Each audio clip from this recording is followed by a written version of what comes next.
नमस्कार साथियों, मेरा नाम है संदीप गुसाई। YouTube एक दुनिया में बहुत बड़ा प्लेटफॉर्म बन चुका है, या मैं यूँ कहूँ कि जितने भी मीडिया के प्लेटफॉर्म हैं उसमें सबसे बड़ा प्लेटफॉर्म है YouTube। और ये हम सभी जो कंटेंट क्रिएटर हैं उनको एक नई पहचान भी देता है।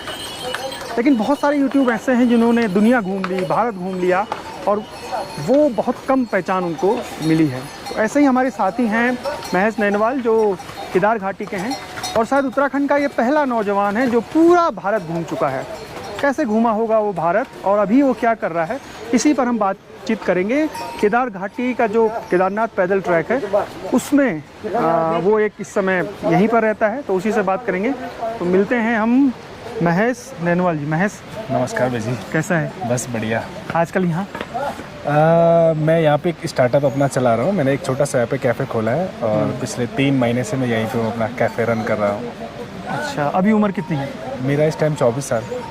24 साल में। और जब तुमने घूमना शुरू किया था भारत, तो सबसे पहले किधर से निकले तुम भारत? मैं कितने साल से शुरू कर दिया? मैं 23 साल का था। मैं 1 जनवरी 2022 को मैं रुड़की से स्टार्ट किया था। रुड़की से मैंने डायरेक्ट ट्रेन पकड़ी, जो कि मैं निकल गया आसाम से। फिर मैं दीमापुर गया, नागालैंड। तो मेरा मानना था कि मैं पहले नॉर्थ ईस्ट से स्टार्ट करूं, क्योंकि जब मैं ट्रैवल करने का सोच ही रहा था तो मैं औरों के बारे में, औरों की वीडियो वगैरह देख के लोग डरा रहे थे कि नॉर्थ ईस्ट मतलब वहाँ पे ट्रैवल करना सेफ नहीं है, ऐसा वैसा। तो मैंने कहा मैं जहाँ टफ है वहीं से स्टार्ट करूँगा। बाकी तो इंडिया में हिंदी चलता है, इंडिया में हो ही जाएगा बाकी इधर का जो इंडिया है। तो मैंने स्टार्ट किया नॉर्थ ईस्ट से, जो कि नागालैंड मेरा पहला राज्य था।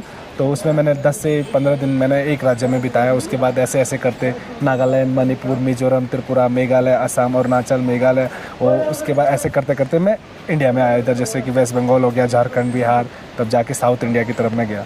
तो करीब मुझे 365 दिन लगा पूरा इंडिया ट्रैवल करने में।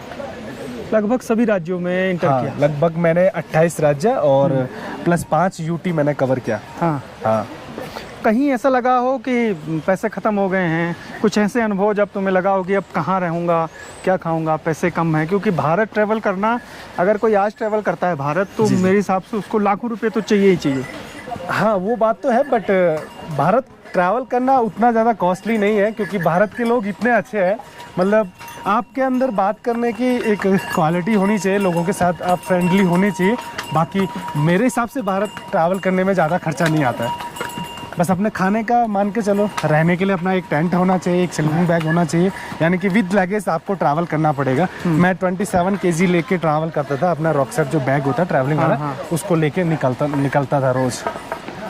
अच्छा, और हम जब उत्तराखंड के लोगों के बारे में, जब बाहर के लोग यहाँ आते हैं जी, तो वो हमें कहते हैं कि यहाँ के लोग बहुत अच्छे हैं। जी। तो लगभग आप सिटीज़ से होते हुए गए या ग्रामीण भारत को एक्सप्लोर किया? एक्चुअली जब मैं भारत ट्रैवल कर रहा था तो मैंने ज़्यादातर जो मतलब ग्रामीण क्षेत्र है, यानी कि रिमोट विलेजेस है, जहाँ कोई यूट्यूबर या कोई मीडिया कोई नहीं गया, तो मैंने वहाँ जाना अपने आप को अच्छा रखा कि मैं वहाँ जाऊँगा, लोग मेरे को देखेंगे, तो मेरे को अच्छे से वहाँ पे एकदम मतलब अपने, मैं भी गाँव से ही बिलोंग करता हूँ, तो एक फ्रेंडली जोन मिल जाएगा और मैं आराम से वहाँ पे सर्वाइवल कर पाऊँगा।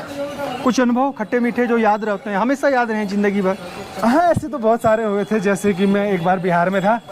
बिहार में मेरे साथ मेरा एक फ़ोन किन्नरों ने छीन लिया था। पटना से मैं जब वो गांधी पुल है ना, ब्रिज है पटना के बाजू में ही, तो वहाँ पे जो किन्नर लोग थे उन्होंने मेरा मोबाइल छीन लिया।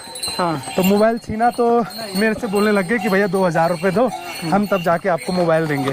2000 तो बड़ी रकम है। बहुत बड़ी रकम थी, क्योंकि मेरा पर डे का जो खर्चा आता था, मैं 100 से 150 तक पर डे का खर्चा करता था। तो 2000 मेरे लिए बहुत बड़ी बात होगी। फिर मैंने उनको हाथ वगैरह जोड़ के 500 में मैटर क्लोज कर दिया। हाँ, देना ही पड़ा उनको 500 रुपये। और एक्चुअली मैं ऐसे व्लॉग बनाते जा रहा था, वो गलती से मेरे वीडियो के फ्रेम में आ गए। उन्होंने बोला तुमने हमारी वीडियो क्यों ली? अब मेरा वो मिस्टेक हो गया। मैंने कहा डिलीट करता हूँ भाई, नहीं डालूंगा, कहीं नहीं डालूंगा। बोले नहीं, 2000 रुपये पड़ेंगे। फिर मैं बोला कि मैं ऐसे ऐसे ट्रैवल कर रहा हूँ, तो 500 में मान गए थे। 500 भी मेरे पास कैश नहीं था, मैंने ऑनलाइन उनको पे किया। और साउथ इंडिया का, क्योंकि हिंदी वहाँ कम लोग जानते हैं। हाँ। अधिकतर लोग अपनी भाषा तेलुगु, कन्नड़, मलयालम, तो वहाँ कैसे आपने मैनेज किया? एक्चुअली साउथ इंडिया में हिंदी तो कम जानते हैं, लेकिन इंग्लिश चलता है वहाँ पे। अगर थोड़ी बहुत इंग्लिश आती है तो आप ट्रैवल कर लोगे। वहाँ पे लोग इतने अच्छे हैं, मतलब कि समझ जाते हैं इस बंदे को क्या नीड है, इस बंदे को क्या ज़रूरत है, इसको क्या हेल्प है, सब समझ जाते हैं। उनको हिंदी मतलब हिंदी भी नहीं आती, इंग्लिश भी नहीं आती, फिर भी मेरे से बात करने की कोशिश करते थे। मतलब एक्शन जो होते हैं ना, साइन लैंग्वेज, वो वर्ल्ड की सबसे बड़ी होनी चाहिए कि खाली इशारों से बात करते थे। 1 साल 365 दिन, हाँ। कितना किलोमीटर रहा होगा ये? अराउंड अगर मेरे हिसाब से 8-9 हज़ार के करीब ये टोटल पड़ा। मतलब और कितना खर्चा आया होगा? खर्चा 3 लाख रुपए थे मेरे पास अपने अकाउंट में, जिसमें से मैंने अपने गैजेट वगैरह भी जोड़ा, तो अराउंड 2-2.5 लाख तक मेरा खर्चा आया। महेश बैकपैकर। हाँ, महेश बैकपैकर। महेश बैकपैकर जो है, और अब सोचिए, आप सोच के देखिए कि एक लड़का 3 लाख रुपए लगाता है और आज उसके लगभग 15,000 सब्सक्राइबर हैं। मेरे हिसाब से अगर कोई पूरा भारत घूम रहा है तो उसके कम से कम 5 लाख सब्सक्राइबर होने चाहिए थे आज की तारीख पे, क्योंकि इतना कंटेंट दिया है। हो सकता है कि महेश की कुछ कमियां रही हों, वो ठीक से अपना जो एक्सप्लोर किया था भारत को, उसको उस अंदाज में नहीं दिखा पाया हो, लेकिन अब फिर से वो एक प्लान कर रहा है, क्योंकि भारत तो घूम चुका है और अब आगे। अभी मैं एक स्टार्टअप, जैसे कि मैंने बोला स्टार्टिंग में कि मैं एक अपना स्टार्टअप कर रहा हूँ, तो वो स्टार्टअप करने का मेरा जो मेन कारण है वो थोड़ा सा मनी को फिर से कलेक्शन करना है, ताकि मैं आगे फ्यूचर में फिर से ट्रैवल कर पाऊँ। ये सपना नहीं है यहाँ पर दुकान, वो जैसे स्टार्टअप है, मतलब पैसे थोड़ा कलेक्ट करके अपना फ्यूचर का ट्रैवल प्लान स्टार्ट करना, क्योंकि इतना तो मुझे मालूम पड़ गया था इंडिया में कि अगर पैसा नहीं है तो आप ज़्यादा लॉन्ग टर्म तक ट्रैवल नहीं कर पाओगे। बिल्कुल शॉर्ट टर्म कर पाओगे। पैसा खत्म होते ही आदमी सोचता है कि अब क्या करूँ, बहुत सारे सवाल आते हैं माइंड में। एक बार तो ऐसा हो गया था कि मुझे लगने लगा था कि अब मुझे नौकरी करनी चाहिए, क्योंकि मेरा बैंक बैलेंस 0 हो गया था कि अब मुझे नौकरी करनी चाहिए।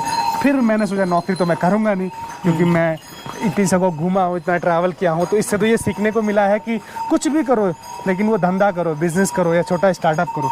तो मैंने इसलिए अपना एक छोटा सा स्टार्टअप यहाँ पे। मुश्किल भी तो है कि आप घूम रहे हैं और अर्निंग उतनी नहीं हो रही है। जी जी, तो उसके लिए तो मुश्किल है कि आपके पास अर्निंग हो। बिल्कुल। अच्छा, ये आप हमेशा लोगों से भी अपील करते रहते हैं, तो लोग करते भी हैं, सपोर्ट करते हैं? हाँ, जब मैं खासकर नॉर्थ ईस्ट में भी मेरे को लोगों ने सपोर्ट किया था, किसी ने 500, किसी ने 100 रुपीज़, ऑलमोस्ट इंडिया की जितने भी पुलिस डिपार्टमेंट है और उन्होंने भी मेरा हेल्प किया, and Indian army, Assam rifle and BSF वालों ने जहाँ पे पोस्टेड थे, चौकी, उनकी जो चौकी होती है ना, वहाँ पे उन्होंने मेरा हेल्प किया। मेरे को रात के लिए स्टे दे देते थे और खाना, और प्लस अपनी गाड़ी में भी मुझे छोड़ते थे एक जगह से दूसरी जगह, ताकि मेरा रास्ता कम हो जाए।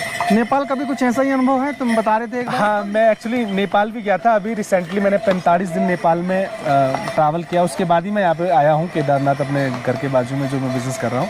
तो वहाँ पे भी पुलिस डिपार्टमेंट ने बहुत मेरा सहयोग दिया। मतलब अब होता है ना कि पैसे खत्म हो गए थे? हाँ, नेपाल में भी पैसे खत्म हो गए थे। नेपाल में एक्चुअली जो हमारा इंडिया का जो ATM कार्ड होता है जिस पर रुपया लिखा होता है, वो नेपाल में चलता नहीं। या तो आप कैश लेके जाओ, कैश भी 100 के नोट लेके जाना, 500 के नोट मत लेके जाना, क्योंकि 500 के नोट पे बहुत ज़्यादा वो चार्ज वार्ज लगा के कम पैसे देते हैं। तो मेरे पास 500 के भी नहीं थे, 100 के भी ख़त्म हो गए थे, ATM से पैसा नहीं निकल रहा था, तो मुझे नेपाल छोड़ना पड़ा और इंडिया में आना पड़ा।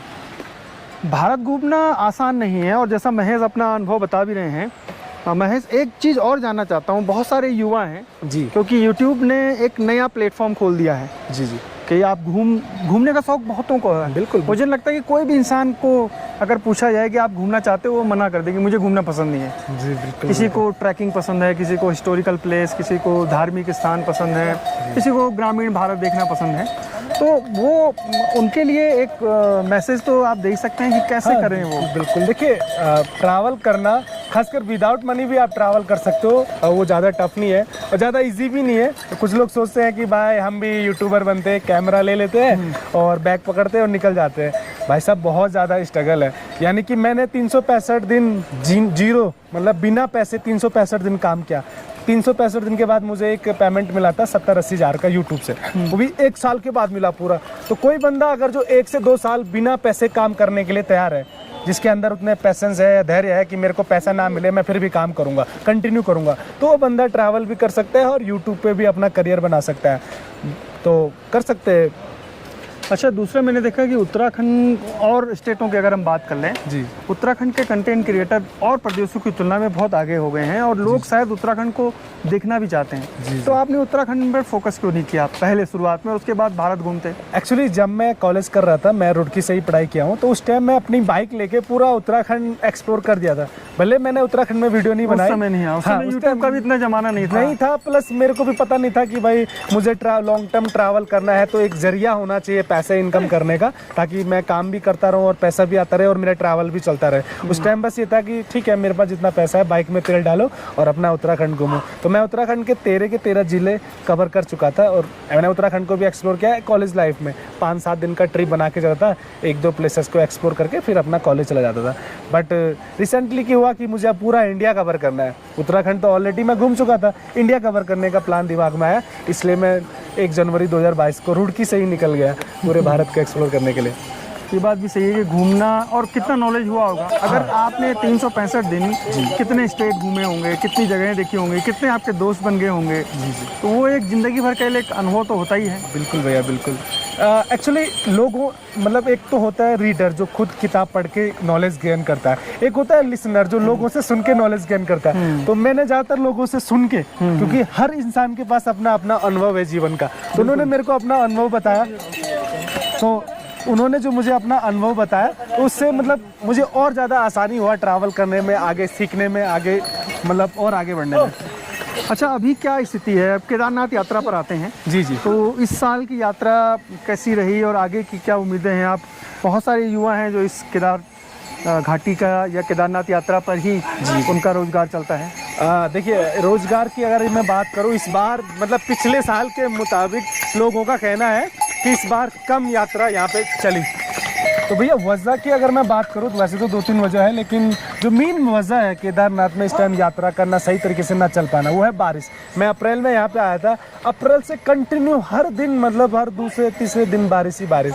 और अभी रिसेंटली 1 महीने पहले अगस्त में 13-14 तारीख को इतना भयंकर यहाँ पे हुआ था केदारनाथ में कि उसके कारण भी थोड़ा लोग डर गए यहाँ पे आना। बट अभी थोड़ा थोड़ा मौसम खुल रहा है तो अक्टूबर में शायद फिर से यात्रा अच्छी चले। अच्छा, एक बात महेश बहुत इंपॉर्टेंट है, ताकि तुम यहाँ लोकल रहने वाले भी हो जी और दुकानदार भी हो, यहाँ पे क्लैश होता है श्रद्धालुओं का और लोकल। वो देखा होगा घोड़े खच्चर वालों ने कैसे पिटाई की थी, वो जो एक परिवार था, हस्बैंड वाइफ। ये क्यों बढ़ रहा है? क्यों? मतलब एक तो जो श्रद्धालु है वो भी गुस्से में है, जो लोकल घोड़े खच्चर दुकानदार हैं वो भी गुस्से में हैं, गाली गलौज होती है। ऐसा क्यों है बाबा के धाम में? देखिए, इस पे भैया ने बढ़िया सवाल उठाया। मेरे हिसाब से, क्योंकि मुझे यहाँ पे कंटिन्यू 4 महीने हो गए, अप्रैल से आप जोड़ो तो 4 महीने हो गए हैं, तो मैंने जितना मैंने यहाँ पे देखा भैया, 100 में से केवल 10% ही है जो श्रद्धालु यहाँ पे बाबा के पास दर्शन करने आ रहे हैं। वरना खासकर हरियाणा नाम से मैं बदनाम नहीं करना चाहता, बट एक तो भांग नशा करके यहाँ पे आ रहे हैं। एक ट्रेंड इन्होंने बना दिया है कि भाई चलो केदारनाथ चलो, एक पिकनिक स्पॉट लोगों ने यहाँ पे बना दिया। घोड़े में वो व्यक्ति जाना चाहिए जो तो चल नहीं सकता, जिसको सांस की प्रॉब्लम हो, जो अपाहिज हो, मतलब उनके लिए ये चीज़ें बनी है। एक बढ़िया दबंग आदमी जो जिम में 4-5 घंटे अपना जिम बिता रहा है, वो जाके घोड़े में जा रहा है, ठीक है, तो रास्ते में फिर वो लड़ भी रहा है घोड़े वालों से कि भाई ऐसा मत चलाओ, वैसा मत चलाओ। तो मेरे हिसाब से घोड़ा उनके लिए है जो चल नहीं सकते। अब वो बंदे जा रहे हैं जिनके पास पैसे बहुत है, वो अपने पैसों का रौब दिखा के उनके साथ जा रहे हैं, फिर आपस में लड़ रहे हैं रास्ते में।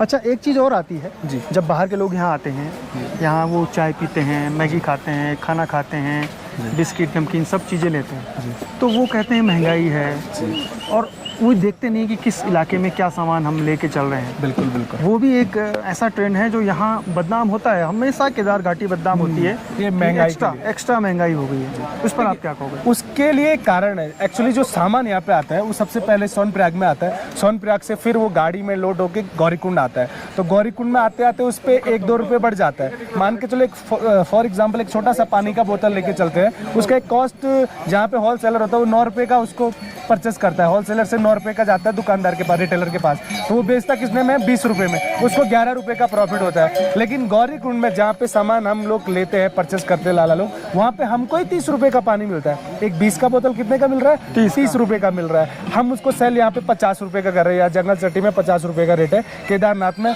80 रुपये का रेट है। 60-70 तक। उसके पीछे क्या कारण है बताता हूँ। मेरे को 20 रुपये एक्स्ट्रा में बेच रहा हूँ, उसका कारण क्या है कि नीचे से यहाँ तक एक घोड़ा आता है लगभग 1000 से 1200 में, तो उसमें घोड़े में ओनली 6 पेटी आती है। अगर आप कैलकुलेशन करोगे तो 10 से 12 रुपये पानी लाने में भी दिक्कत हाँ, क्योंकि वेट है ना उसका, उसमें चार्ज लग ही रहा है, 10 से 12 रुपये चार्ज लग रहा है। तो 8 से 10 रुपये एक लाला एक बोतल पे कमा रहा है, यानी कि जो प्लान में जो पानी बेच रहा है उससे कम ही हम कमा रहे हैं। वो 11 रुपये कमाता है, हम 8 से 10 रुपये कमा रहे हैं। तो कोई महंगा नहीं है, लोगों को लगता है बस महंगा कि भाई 20 की चीज़ 50 में कैसे दे रहे हो। उसके पीछे का लॉजिक भी समझो ना, कहाँ से माल आ रहा है, कैसे ढो रहे हैं, नेपाली को जा रहा है, घोड़े को जा रहा है, सब कुछ आता है।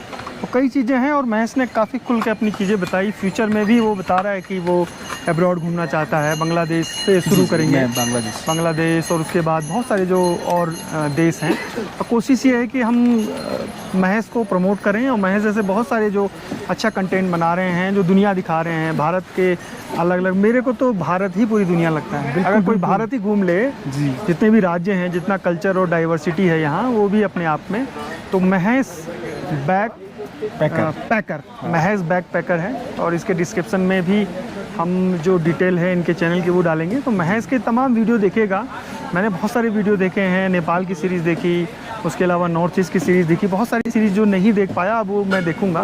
लेकिन आप महेश जैसे लड़कों को सपोर्ट करिए ताकि वो दिखाएं आपको। और आजकल वो केदारनाथ में हैं, तो आजकल केदारनाथ की सीरीज़ वो दिखा रहे हैं। तो मिलेंगे जल्दी। ठीक है भैया।